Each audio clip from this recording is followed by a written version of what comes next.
오늘의 정치권 관심 뉴스를 짚어보는 나이트 포커스, 송영훈 국민의힘 법률자문위원 그리고 성지훈 민주당 정책위 부의장 두 분과 함께하겠습니다. 어서 오십시오. 반갑습니다. 예, 안녕하십니까.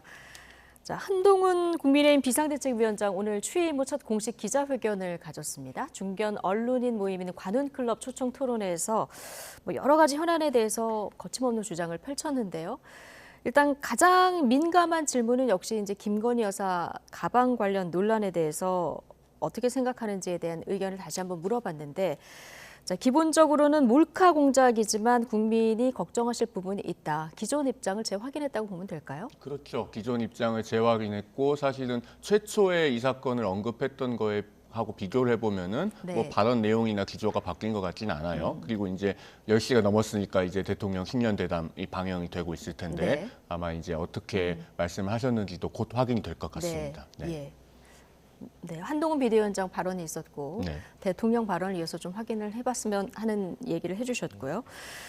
자, 김건희 여사 명품백 논란에 대해서 국민 걱정하실 부분이 있다 이 얘기를 하면서도 역시나 오늘도 방점은 몰카 공작이다 여기에 찍혀 있거든요. 거기다 오늘 어떤 얘기를 덧붙였냐면, 자, 이 영부인 의혹은 민주당 시절에 더 많았다. 자, 이 얘기를 덧붙여서 좀 한동훈 위원장이 대야 공세로 전환한 거 아니냐 이런 분석도 나오던데요. 참 비겁한 것 같아요. 예. 그리고 기존의 정치인들과 별반 다를 바 없는 정치 레토릭을 구사하고 계신 것 같습니다. 뭐 본인의 아니면 본인의 정당에 대한 비판을 하면은 항상 또 다른 정당 이야기하고 다른 정당 너네도 그렇지 않았어? 또 누구도 그렇지 않았어? 이런 식의 레토릭은 기존에 좀 오래된 정치인들이 구사하는 레토릭이거든요.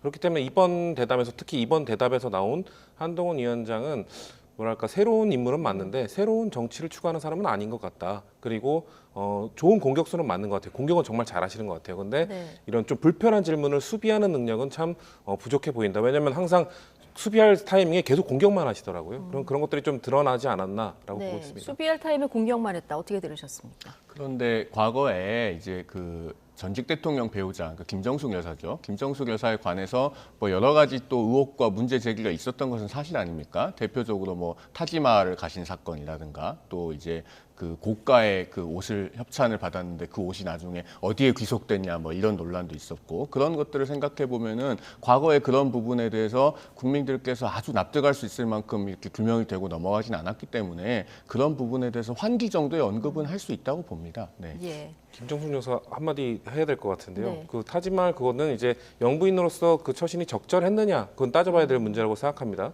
그리고 명품 그 옷이었죠 그때는.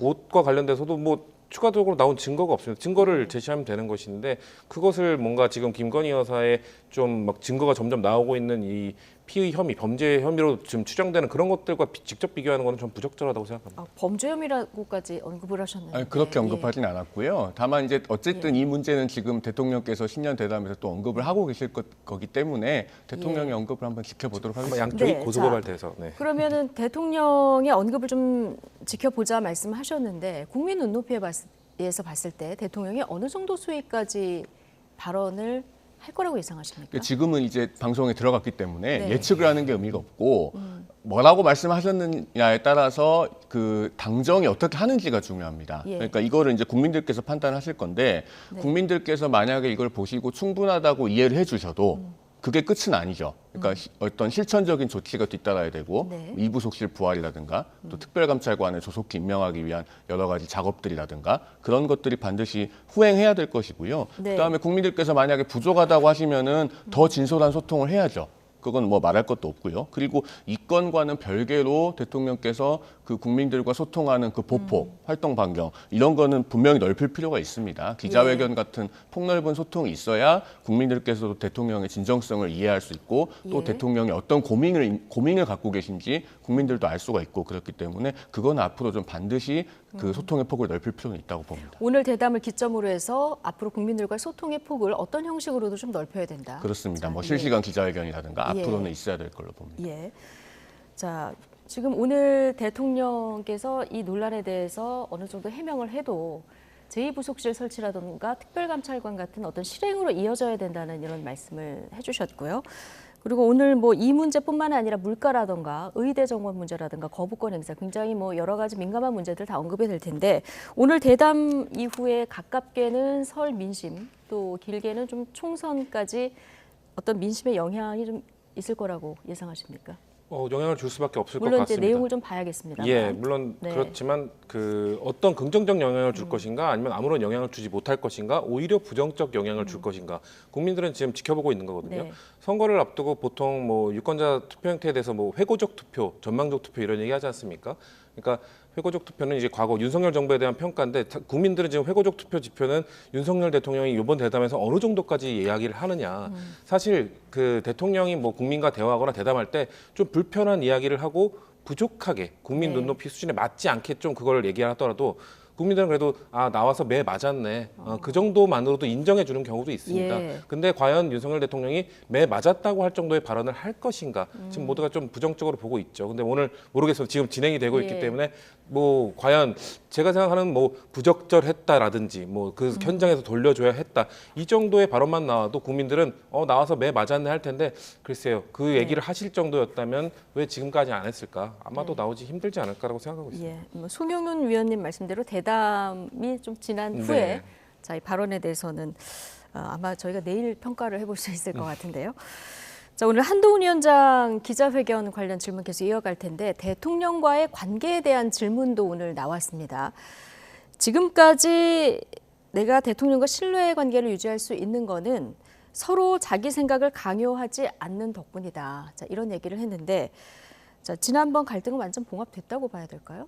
그렇게 봐야 되겠죠. 예. 그 뒤로 뭐 어떤 가시적으로 갈등이나 이견이 촉발된 게 없지 않습니까? 그리고 이제 개인적인 관계가 낄 자리가 없다라고 하는 그 워딩은 한동훈 위원장이 평소 강조하는 어떤 선민후사, 보통 이제 선공후사라고 하는데 한동훈 위원장은 선민후사라고 표현을 하죠. 네. 그 철학의 연장선상에서 말한 걸로 그렇게 이해가 됩니다. 그러니까 국사는 사감으로 하지 않는다는 것이죠. 그렇게 할 때 국민들로부터 여당이 인정을 받고 신뢰를 받고 위임을 받아서 네. 총선을 승리할 수 있다라고 하는 본인의 역할과 목표를 아주 명확하게 인식을 하고 있는 걸로 보여요. 예. 그것이 어떻게 보면은 본인의 위치에서 또 대통령과 정부를 가장 잘 도울 수 있는 길이 아닌가 그렇게 보고 있는 걸로 이해됩니다. 예, 공적 일을 하는데 개인적 관계가 낄 자리가 없다. 자, 이 발언은 어떻게 들으셨습니까? 뭐 공과 사를 구분하겠다라는 그냥 원론적 이야기를 하신 거라고 보고요. 근데 두 분의 관계는 워낙 돈독하죠. 그래서 예. 저는 근데 다른 생각을 가진 거에 대해서 서로에게 강요하지 않는다. 그런 훌륭한 생각을 가지고 계신지 몰랐습니다.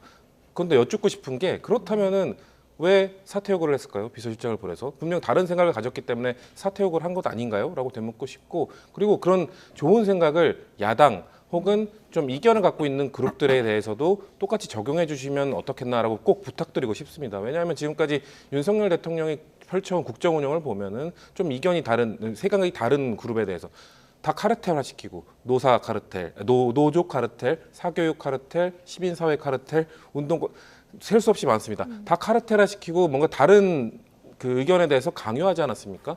그런 좋은 생각을 갖고 계셨다면 네. 앞으로 국정 운영을 하는 데 있어서 조금 더 확장해서 해주시면 너무 좋을 것 같습니다. 네. 이 자리가 설전을 벌이는 자리는 아니긴 한데요. 네. 현재 야당에 대해서 어떤 강요를 할 수는 없죠. 왜냐하면 이번에 선거제 확정되는 과정에서도 보셨다시피 이재명 대표는 헌정사상 가장 강력한 야당 대표입니다. 선거제를 한 사람에게 일임하고 한 사람의 생각으로 최종 결단한 예가 우리 헌정사상 없거든요. 그러니까 강요라는 표현 자체가 어떻게 보면 야당한테는 지금 불가능한 것이고 그래서 비판을 하고 어떻게 보면 이제 촉구를 하고 있다 그런 말씀 드립니다. 네.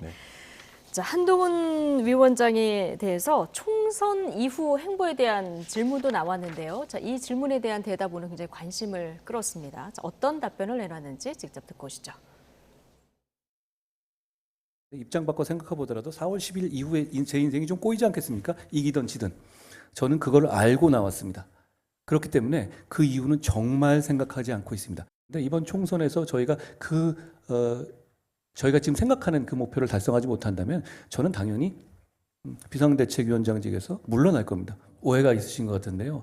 저는 이기면 안 떠납니다. 이기든 지든 총선 이후에 제 인생은 꼬이지 않겠나. 이걸 내가 알고 나왔다. 자, 이런 얘기를 했고요. 그리고 지면 내가 비대위원장직에서 바로 물러나겠지만 이제 꼬리 질문을 받고 이기면 당이 남을 거다 이 얘기를 했거든요. 어떻게 해석하십니까? 본인의 리더십을 극대화하기 위해서는 이기면 떠나지 않는다고 얘기해야죠. 예. 실제로 당원상의 비대위원장 임기가 기본이 6개월이고 이제 한 번 연장해서 최대 1년 아닙니까? 네. 그러니까 임기상으로도 4월 11일에 끝나는 것도 아니고 예. 물론 이제 총선에 패배하면은 비대위원장직에서 물러날 거라는 취지로 얘기는 했어요. 그러니까 배수진을 친 것은 맞고 네. 그런데 본인의 리더십을 극대화하기 위해서도 이렇게 이기면 떠나지 않는다라고 예. 얘기를 해야 되지만 또 한 가지 지금 본인이 내걸고 있는 그 정치개혁 아젠다들 특히 국회의원 특권 폐지 같은 것들은 네. 여의도 외부에서 온 한동훈 위원장이 주도를 하고 있기 때문에 설득력이 있거든요. 그런데 본인이 총선 끝나고 다시 여의도 밖으로 나가겠다고 하면은 그것은 유권자들에게 굉장히 소구력이 떨어질 겁니다. 네. 그러니까 내가 총선 승리하고 나면은 일정 기간 동안은 계속 당을 이끌고 이 문제를 챙기겠다고 얘기를 해야 유권자들로부터 높은 신뢰를 받을 수 있겠죠. 네. 그런 고려도 저는 포함된 것으로 읽었습니다. 예, 리더십이 극대화한다는 이런 발언으로 해석을 해주셨는데 이게 대권 도전에 대한 질문이었거든요. 질문 자체가. 그리고 스트라이크 존을 좀 넓힐 것이다 이런 얘기도 해서요.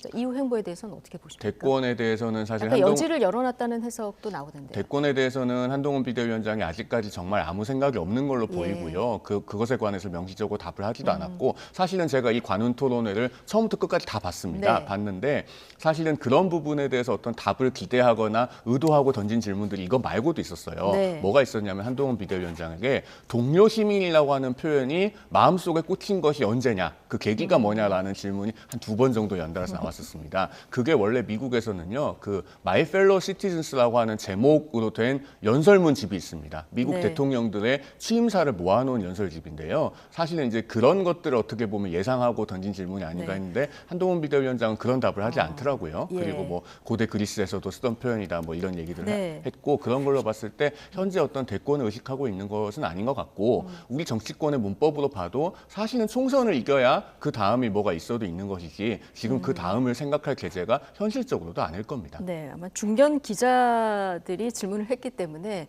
뭔가 기사가 될 만한 질문들을 계속 아마 오늘 던진, 저도 오늘 계속 봤습니다만, 자, 총선 이후의 인생은 생각하지 않는다. 그 이후의 진로는 생각할 겨를이 없다. 이런 얘기를 했는데요. 어떻게 예. 들으셨습니까?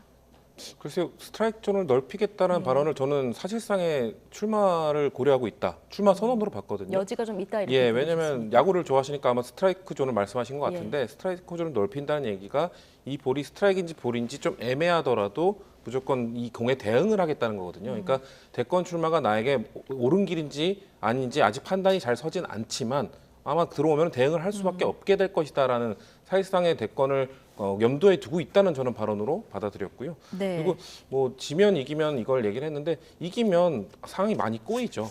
왜냐하면 두 개의 태양이 생기는 거기 때문에 아직 집권의 임기의 절반도 지나가지 않은 대통령. 근데 국정 지지율은 낮고, 근데 총선 승리를 극적으로 이끈 여당 대표. 이게 불편한 관계가 될 겁니다. 두 분의 관계는 아마 돈독하기 때문에 저는 문제가 없을 것 같아요. 근데 아마 친한이 생길 것이고, 친윤 의원이 생길 것이고, 그 의원들 간의 갈등이 또 불거질 것이고, 아마 지지자들 사이에서도 이미 최근에 한번 그 지지자 사이의 갈등도 있지 않았습니까? 예. 그런 것처럼 그 갈등이 증폭될 거기 때문에 한동훈 위원장이 아마 아이고 이겨도 곤란하고 저도 곤란하다. 그래서 꼬였다 이렇게 표현하신 게 아닌가 생각합니다. 네, 자 같은 발언에 다른 해석을 듣고 왔는데요. 어쨌든 총선 목표에 대해서는 언더독이란 표현을 썼고요. 뭐 의석수는 제시를 안 했고 민주당 총선 목표가 151석이죠. 여기에 대해서는 이재명 대표의 목표는 자기 생존이다 이렇게 꼬집기도 했는데, 자 이재명 대표의 검사 독재 청산론에 대해서도 오늘 비판 수위를 한껏 끌어올렸는데요. 발언 듣고 오시겠습니다. 만약 검사 독재가 있다면 이재명 대표는 지금 감옥에 있을 겁니다. 검사 독재란 말 자체는 일단 검사를 사칭한 분이 이런 말씀하시는 게 좀 코미디 같긴 합니다. 이재명 대표님께 안타까운 점은 너무 거짓말을 많이 한다는 겁니다. 그것에 대해서 부끄러워하지 않는다는 것이 저는 충격적입니다. 이런 식의 질곡과 파도를 거쳐오시는데도 아직까지 당대표고 아직까지 이렇게 당을 장악한다? 대단한 정치력이라고 생각합니다. 그렇지만 저는 그 정치력은 배우고 싶지 않습니다. 국민의힘의 운동권 청산론에 이재명 대표가 들고 나온 게 검사 독재 청산론인데요. 자, 여기에 대해서 검사 독재가 있다면 이재명 대표 지금 감옥에 있을 것이라고 맞받았습니다. 야당에선 당장 이게 야당 대표 모욕이다 이런 반응이 나왔는데요. 어떻게 들으셨습니까? 좀 워딩이 강하긴 한데요. 네. 틀린 말씀을 하신 건 아니라고 생각이 돼요. 그 검사 독재 프레임 자체가 좀 유효하지가 않은 게 제가 아마 지난주에서도 이 자리에서 비슷한 말씀 드렸던 것 같은데 정말로 우리나라가 검사가 독재하고 있는 나라면 검사 3명이 지금 민주당이 탄핵 소추해가지고 직무정지되어 있을 수가 없습니다. 그리고 뭐 민주당에 있는 그 여러 검사 출신 의원들 또 검사 출신 출마자들도 제가 지난주에도 이 자리에서 다 예시를 드렸고요. 그리고 아까도 말씀드렸지만 지금 우리나라 선거제를 누가 결정합니까? 대통령도 이걸 못 바꾸고 한동훈 비대위원장도 못 바꾸고 아무도 못 바꿉니다. 이재명 대표 한 사람의 입을 모두가 주시하다가 결국에는 이재명 대표가 준연동형 유지하겠다고 하니까 그걸로 지금 결론이 났잖아요. 지금 헌정사상 가장 강력한 야당 대표고 과거에 이회창 한나라당 총재가 의석수가 좀 많을 때 힘이 강했던 적이 있지만 이 정도는 아니었다는 거 다시 한번 네. 말씀드립니다. 헌정사상 가장 강력한 대표 이재명 대표. 가장 강력한 야당 대표라고 야당 보는 대표. 거예요. 예. 좀 비슷한 얘기를 했는데 질곡을 겪고 아직도 당을 장악하고 있는 건 정말 대단한 정치력이다. 이게 장점을 물으니까 이 대답을 했는데 배우고 싶지는 않다 이렇게 좀 뼈있는 말도 하기도 해서요. 그러니까 사실 상대 후보에 대한 또 아니면 상대 진영에 있는 지도자에 대한 장점과 단점을 묻는 거는 새로운 질문은 아니죠. 과거에 뭐 20년 전, 30년 전 대통령 선거 토론회를 보면 다 있던 질문입니다. 근데 그때도 뭐 사이가 안 좋고 뭐 격렬하게 싸우는 정치인들은 있었는데 그래도 그 당시에 이렇게 장점에 대해서 이거 비아냥거린 거거든요. 어떻게 살아남았냐? 약간 이런 비아냥이 들어간 건데 이런 식의 속 좁은 정치를 보였던 정치는 좀 기억나지 않습니다. 아무리 싸우고 아무리 정말 죽일 듯이 싸우던 사이여도 토론회에서 장점을 물어보면 진짜 장점에 대해서 칭찬하고 뭐 그건 배우고 싶다 이런 식의 네. 정도의 발언을 하는데 한동훈 위원장은 그것조차도 허용하지 않는 속 좁은 정치인의 모습을 보여주지 않았나. 저는 그래서 중도층에 계신 분들이 글쎄요 한동훈 위원장이 새로운 인물이기 때문에 관심을 갖고 매우 관심 갖고 지켜보고 있을 텐데 저런 식의 배포를 보여주면은 네. 아마 실망하지 않았을까 생각해요. 네, 이재명 대표가 만약에 한동훈 위원장의 장점 이 질문을 받으면 어떻게 대답할지도 궁금한데 아마 관훈클럽 토론회 이재명 대표도 뭐 참석을 할 테니까요. 네. 비슷한 질문 할 것 같아요. 어떤 대답이 나오는지 좀 보도록 하고요. 자, 국민의힘으로 가보겠습니다. 지금 영남 중진에 대한 희생 요구가 계속 이어지고 있는 이런 상황입니다. 어제 이제 서병수, 김태호 의원에게 민주당 의원이 현역으로 있는 곳으로 지역구로 옮겨달라. 자, 이렇게 요구를 했다는 소식 전해드렸는데, 자, 오늘은 조혜진 의원에게도 민주당 의원이 현역으로 있는 곳으로 좀 옮겨달라. 또 물론 이제 PK 지역입니다만 이런 요구가 있었습니다. 이거는 지금 국민의힘 입장에서는 낙동강 벨트부터 먼저 좀 탈환을 해야 되겠다 이런 의제 연장선상이라고 보면 될까요? 그렇죠. 낙동강 벨트의 탈환이 절실하죠. 네. 지난번 총선에서 5대 4였나요? 그전 총선에서 아마 6대 3 뭐 이렇게 나왔던 걸로 기억을 하는데 거기서 잃은 의석수들을 탈환을 해야 국민의힘이 뭐 안정 의석수를 확보하는 데 근접할 수 있을 겁니다. 그래서 지금 이제 차출론이 나오고 있는 것 같고요.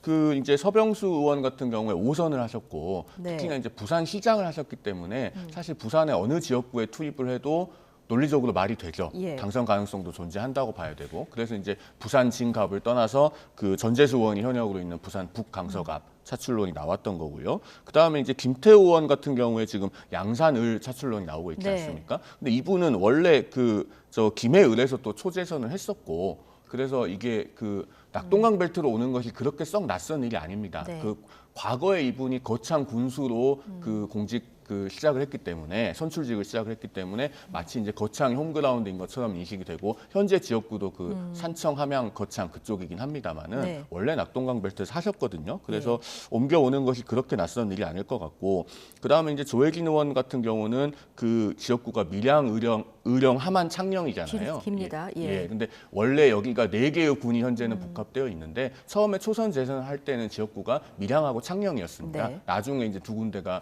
추가가 됐는데 이걸 아마 당에서는 동일 지역구로 볼 것 같아요. 그래서 네. 중간에 한번 이제 쉬시고 3선을 해서 4번 중에 총 3선인데 이걸 동일 지역구 3선으로 볼 경우에는 이제 페널티가 어떻게 적용되는지도 한번 봐야 될 것 같습니다. 그래서 지역구를 옮겼더라도 옮긴 게 아니고 이게 병합이 됐죠. 병합이 예, 그러니까 기존 간접적으로 지역구가 본인이 포함이 돼 옮긴 건 있기 때문에 아니더라도. 예. 옮긴 건 아니고 새로운 군이 추가가 예. 되면서 이게 병합이 됐는데 이런 경우에도 동일 지역구로 본다면 이제 이걸 페널티를 어떻게 적용할 건가 이것도 좀 관건이라서 그 차출론과 좀 약간 맞물려 있을 수 있을 것 같습니다. 예. 어쨌든 그런데 이런 분들이 다 이제 선수가 상당하시고 이제 중량감이 있거든요. 그런 분들을 낙동강 벨트에 투입을 해서 이제 많은 의석수를 좀 탈환해온다. 이런 구상이 당내에 어느 정도 있는 것 같습니다. 네, 중량감 있고 인지도가 있는 인사들을 험지에 투입한다. 자, 이런 전략인데요. 일단 서병수 의원은 오늘 기자회견을 열어서 내가 수용하겠다 이렇게 얘기를 했고, 지금 김태호, 조혜진 의원은 아직 고민 중인데, 자, 일단 서병수 의원이 받아들였기 때문에 거절하기도 좀 어려운 상황인 것 같은데요.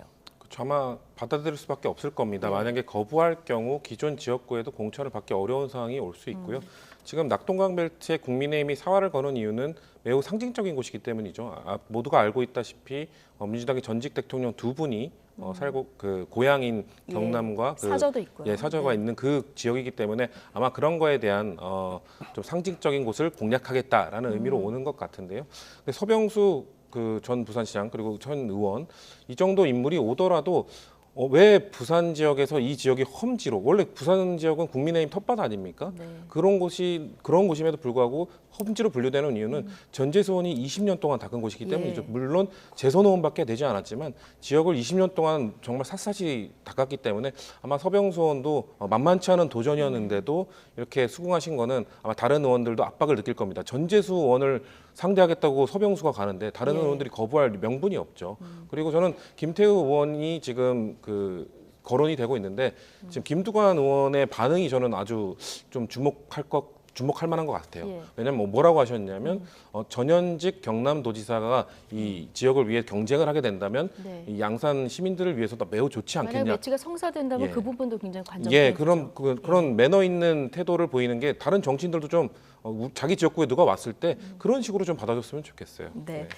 지금 이렇게 지역구 교통 정리가 이어지고 있는데 지금까지 이렇게 험지 차출 요구를 받으신 분은 대부분 이제 비윤계다 보니까 자, 비주류 의원들한테만 희생을 강요하는 게 아니라 이런 뭐 불만도 일부 감지된다 이런 소문도 있더라고요. 실제 당내 분위기는 어떻습니까? 글쎄요, 근데 이건 제 개인적인 생각인데 네. 꼭 비윤이라고 불리는 분들에게만 차출 요구가 있는지 저는 그건 좀 수긍하기 어렵습니다. 왜냐하면은 아까 서병수 의원 같은 경우에 물론 뭐 언론에서는 비윤으로 분류를 합니다만 예. 부산시장이기 때문에 부산시장을 역임하셨기 때문에 부산에서 가장 이제 탈환 필요성이 높은 지역구 중 하나인 부산 북강서갑에 차출하는 게 상당히 설득력이 있거든요. 그리고 네. 여기는 지난번 총선에서 2% 차이밖에 안 났던 곳입니다. 아까 우리 성 부의장께서 이제 전재수 의원이 지역구 관리 잘하는 곳이라고 했는데 지난번 총선에서 코로나로 민주당이 상당히 그 이득을 받는데도 불구하고 2% 차이밖에 안 났어요. 그래서 서병수 의원을 투입했을 때 상당히 그 호각세가 될 수 있을 만한 그런 곳이라고 생각이 들고요. 그 다음에 또 그 김태호 조금 의문은 있는 네. 게요. 박진 전 장관은 여기가 원래 본인의 지역구 아닙니까? 그러니까 좀 약간 동일선상으로 놓고 보기는 어려운데 이제 원론적인 차원에서 아까도 차출 얘기가 나왔습니다만 이 차출은 그러니까 그 험지 차출은 네. 그걸 요구받는 분들이 어떻게 보면 영광스럽게 여겨야 되는 점이 있다고 봐요. 왜냐하면은 양지나 안방이라고 불리는 곳에만 있었을 때 당선될 수 있는 분들 같으면 그런 제한 자체가 안 가죠. 그러니까 어쨌든 선거에 어떻게 보면 뽑힌 거다. 그렇죠. 선거의 최전선에 나가서 그래도 싸워서 한석을 가져올 수 있을 만한 능력이 되고 자격이 있는 분들이니까 당에서 그런 요구를 하는 겁니다. 아예 뭐 능력이 안 되고 안방에서만 당선될 수 있는 분들 같으면은 그런 제의 자체가 오지 않을 거기 때문에 그 대통령실에서 나오신 분들도 지금 출마를 네. 하셨을 적에 그런 요구를 받는다면은 그걸 굉장히 영광스럽게 여기고 응해야 되는 것이 아닌가 저는 개인적으로 그런 생각을 갖고 있습니다. 예. 자, 국민의힘 공관위가 공천 신청자 29명 부적격자 어제 발표를 했는데요. 이 가운데 이제 김성태 전 의원, 자, 소위 핵관들이 만들어낸 결과다. 그래서 오늘 뭐 실명도 거론하면서 비판했는데, 자, 이 부분은 어떻게 보셨습니까?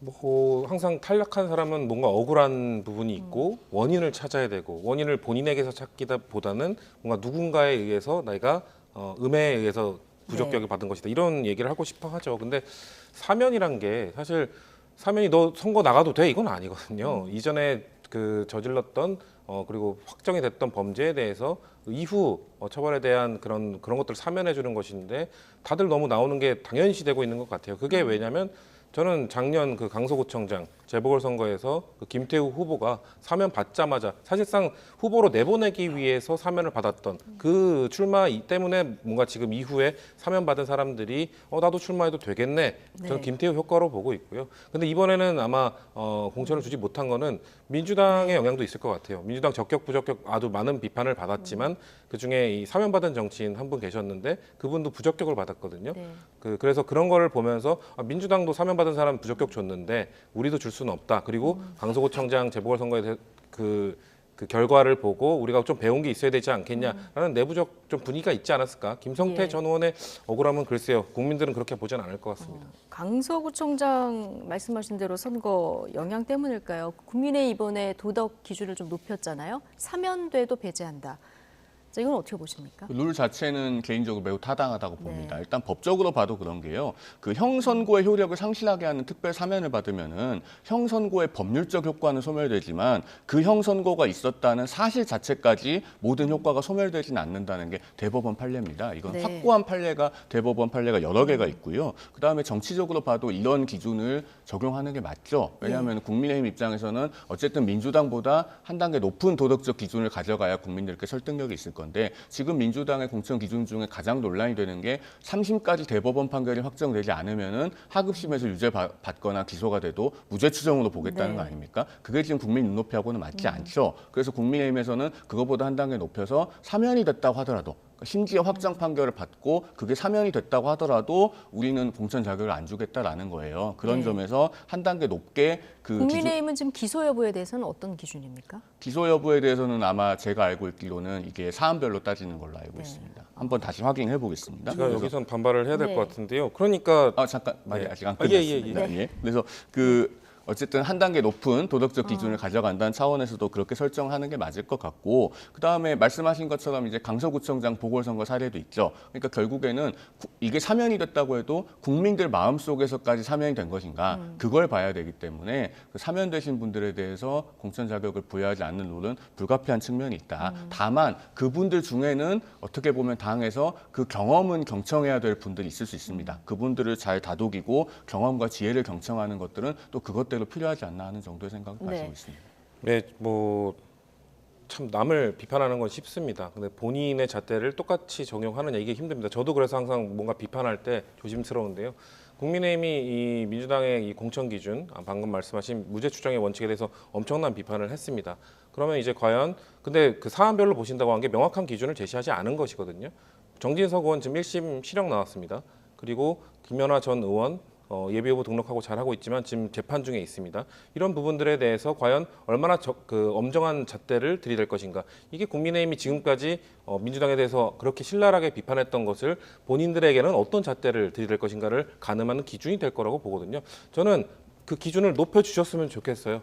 그 한국 네. 정치를 위해서라도 국민의힘이 그런 기준을 주면서 정진석 의원 컷오프, 김연아 의원 컷오프 이렇게 한다면은 저는 박수 쳐드릴 거라고 생각합니다. 20초만 말씀을 네. 드려야 될 것 같은데요. 민주당 얘기도 해야 되니까 20초만요. 예, 일단 예. 최종 공천 결과를 보시면 알게 될 거고요. 정진석 의원 사건 같은 경우에는 검찰이 벌금 500만 원 구형했는데 징역 6개월 실형 나온 것 자체가 대단히 이례적인 사안이라고 언론에서도 많이 보도됐던 걸 기억하실 겁니다. 예. 자, 민주당 얘기로 바로 넘어가겠습니다. 자, 민주당 이명백 공관위원장의 윤석열 정권 탄생 책임론 발언 이후에 지금 당 내홍이 더 깊어지는 모습이죠. 문재인 정부 청와대 대변인을 지낸 고민정 의원 오늘 최고위 회의 공개석상에서 불편한 심기를 그대로 표출했는데요. 친명 좌장 정성호 의원 발언까지 함께 듣고 오시겠습니다. 정치권이 연일 공천 문제로 떠들썩합니다. 뺄셈의 정치가 극에 달하고 있습니다. 책임을 회피할 생각은 없습니다. 다만 통합의 정치, 연대의 정치가 절실한 때에 무엇이 범진보 진영의 승리를 안겨줄 수 있는지 치열하게 고민해야 합니다. 어떤 길이 윤 정권의 폭주를 빠르고 강하게 막아낼 수 있는지 지혜를 모아야 할 때입니다.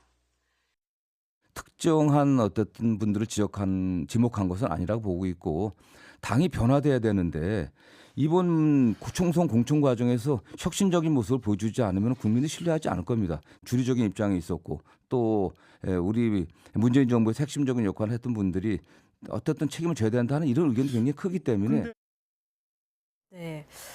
자, 고민정 의원, 뺄셈의 정치가 극에 달하고 있다. 이 발언을 하고요. 개인 일정이 있다는 이유로 회의장을 나갔는데 굉장히 좀 이례적인 일인 거죠. 아마 최고위원회 자리가 불편하진 않았을 것 같아요. 예. 왜냐하면 최고위원회에서 뭔가 친문 세력에 대해서 비판하는 최고위원은 없는 걸로 알고 있거든요. 그렇기 때문에 그 자리가 불편하진 않으셨을 텐데 아마 그리고 본인이 회의장을 도중에 떠나도 이전에 사유를 말했어도 이 지역 일정이 있습니다라고 양해를 구했더라도 예. 분명 그 도중에 자리를 뜬 것이 논란이 되고 이슈화가 되고 갈등이 표출된 것 아니냐라는 이야기가 퍼질 걸 알고 있었을 겁니다. 그럼에도 불구하고 그런 행동을 하셨다는 거는 뭔가 불편한 심기를 드러낸 것이죠. 아무래도 좀 과도한 친문 세력에 대한 비토 이런 것들에 대해서 예. 불만을 얘기한 것이고 아마 그래도 고민정 의원이 친문 문재인 정부의 좀 대표적 정치인이기 때문에 그런 그리고 지금 최고위원회에서 유일하게 친문 의원 아닙니까? 네. 그런 것들을 그대로 드러난 거라고 봅니다. 예. 문재인 정부에서 핵심적인 역할을 했던 분들이 어쨌든 책임을 져야 한다는 의견도 굉장히 크다. 앞서 들어보신 정성호 의원의 발언인데요. 자, 대선 패배의 책임 지금 임종석 전 비서실장한테 좀 몰리는 이런 분위기인 것 같아요. 지금 친명 일각에서는 뭐 용산으로 가라부터 해서 출마하지 말아라 이런 압박이 이어지고 있는 상황인데요. 지금 출마 준비를 하고 있는 것이 중성동갑 아니겠습니까? 근데 민주당이 앞으로 임종석 전 비서실장에 대한 공천을 어떻게 할지 이게 굉장히 앞으로의 갈등 여부를 어떤 가늠할 잣대가 될 것 같아요.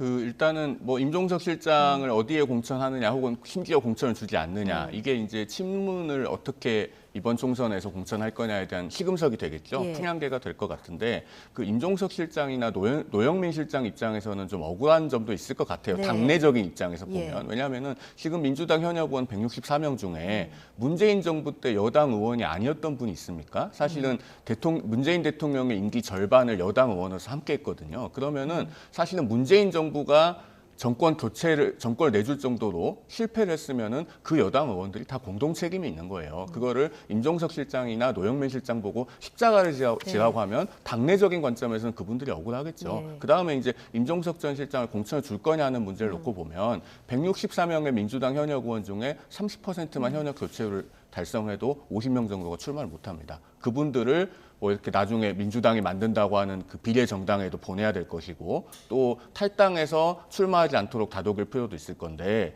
그런 과정에서 이제 임종석 실장을 아예 컷오프 시키는 것보다는 2012년에 선제적으로 불출마했던 임종석 실장에게 기회를 줌으로써 우리 당은 이렇게 12년이 지나도 기억을 하고 헌신을 잊지 않고 기회를 준다. 이렇게 하는 것이 어떻게 보면 민주당에 더 유리할 수 있어요. 그런 네. 전략적 고려가 있을 것 같고 예. 그다음에 이제 와서 중성동갑이 아니고 다른 지역으로 보내면은요. 그 윤희숙 전 의원이 출마 선언을 하면서 제기한 86 운동권대 경제 전문가 프레임이 유효하다. 네. 즉 자신이 없다고 인정하는 꼴이 돼요. 그러니까 예. 임종석 전 의원이 마치 도망가거나 혹은 당에서도 그걸로는 승부가 안 되기 때문에 다른 지역으로 보내는 것 같은 그런 모양새가 되기 때문에 네. 민주당이 굉장히 선택하기 곤란할 거라고 생각합니다. 민주당이 이기는 공천을 하기 위해서 어떤 선택을 할지 굉장히 관심이 가는 부분이고요. 그런데 이 발언의 당사자인 이명백 위원장 한 언론과의 인터뷰에서는 이렇게 얘기했어요. 자, 임종석, 노영민 이 두 사람은 윤석열 정권 탄생이 그렇게 핵심적으로 기여하지 않은 분들이라면서 걱정할 필요가 없다라고 얘기를 했거든요. 그럼 이건 어제 발언에서 누구를 염두에 둔 걸까요? 글쎄요. 이명백 공관위원장님의 마음을 알 수는 없으니 네. 아마 누군가를 특정해서 이야기할 경우 본인의 발언이 좀 파장력이 크기 때문에 원론적인 말씀을 하시지 않았을까라는 생각이 있고요. 그 1차 공천 결과 발표를 할 때 넌지시 얘기를 하지 않으셨습니까? 뭔가 책임 있는 사람 내지는 선배 의원들이 좀 양보를 해달라. 국민의힘과 어떻게 보면은 방향은 같은데 중진 의원들 이런 사람들을 예. 어떻게 해결할 것인가에 대한 방향은 같은데 방식이 다른 거죠. 국민의힘은 어떻게 보면 다 수뇌부가 전략을 짜서 여기 제안 이런 식으로 하고 있는데 일단 민주당은 설 연휴 전에는 예. 자발적인 좀 움직임을 요구한 상황이고 이 윤석열 정권 탄생에 대해서는 뭐가 원인이었느냐 다 생각이 다를 것 같아요. 어떤 사람은 부동산 정책 책임자가 그 원인이 있는 거 아니냐. 어떤 사람은 윤석열 검찰총장과 그 당시 너무 격렬하게 싸운 사람 예. 다양한 그게 있기 때문에 그거에 대해서 굳이 뭐다라고 명확하게 이야기하지 않으신 것은 이명박 공관위원장께서 저는 잘하신 거라고 봅니다. 네, 여러 가지 해석의 여지를 남긴 이명박 위원장의 발언까지 좀 해석을 해봤고요.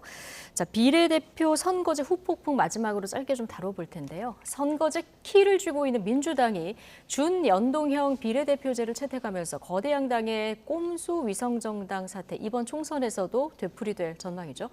이재명 대표 오늘 다시 한번 사과를 하면서도 화살을 국민의힘으로 돌렸는데요. 이 발언 듣고 오시겠습니다.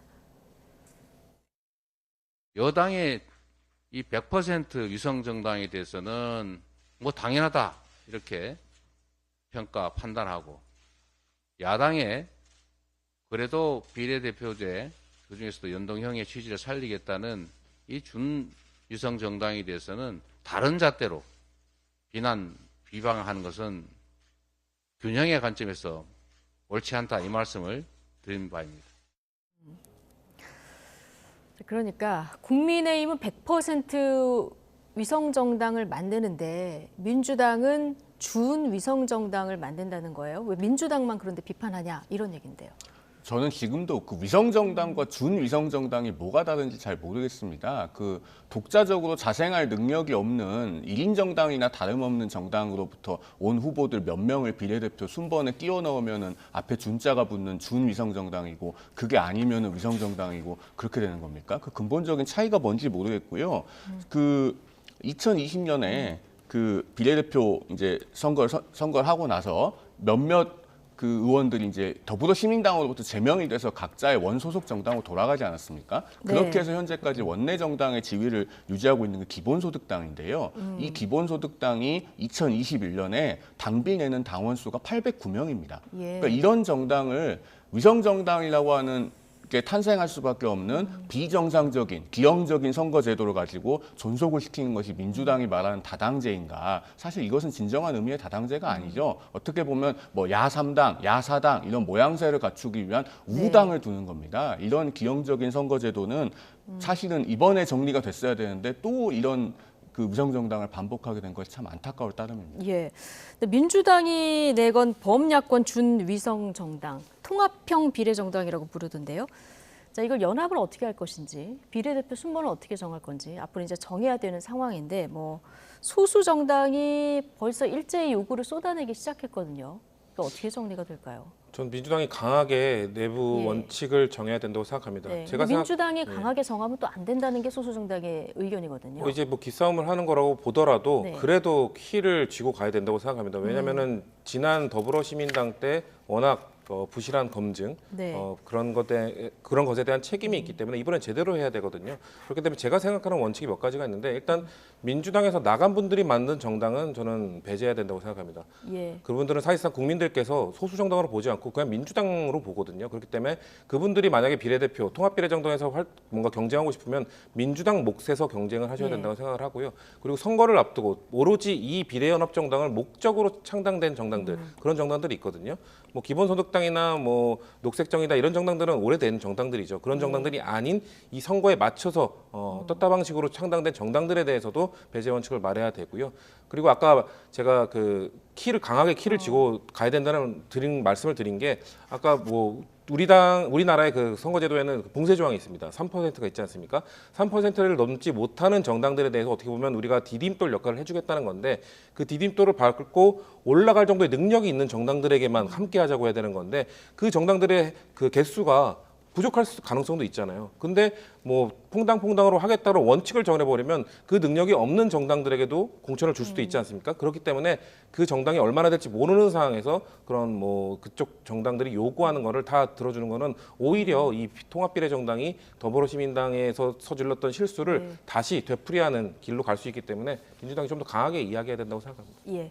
뭐 손도 예, 짧게 한 말씀만 네. 드리면은 민주당은 이제 외부에서 비례정당을 만드는 형식을 취하려고 하는 그런 움직임도 있는 것 같은데요. 그거는 위성에 외주합니다. 그 말씀을 위성에 외주화라고 할 수 있는 거죠. 그 말씀을 마지막으로 좀 드리고 싶습니다. 알겠습니다. 위성 정당의 또 외주화 까지 좀 얘기를 거론해 주셨는데 앞으로 어떻게 또 흘러갈지는 지켜봐야 될 것 같습니다. 자, 나이트 포커스 오늘은 송영훈 국민의힘 법률자문위원 그리고 성치훈 민주당 정책위 부의장 두 분과 함께했습니다. 고맙습니다.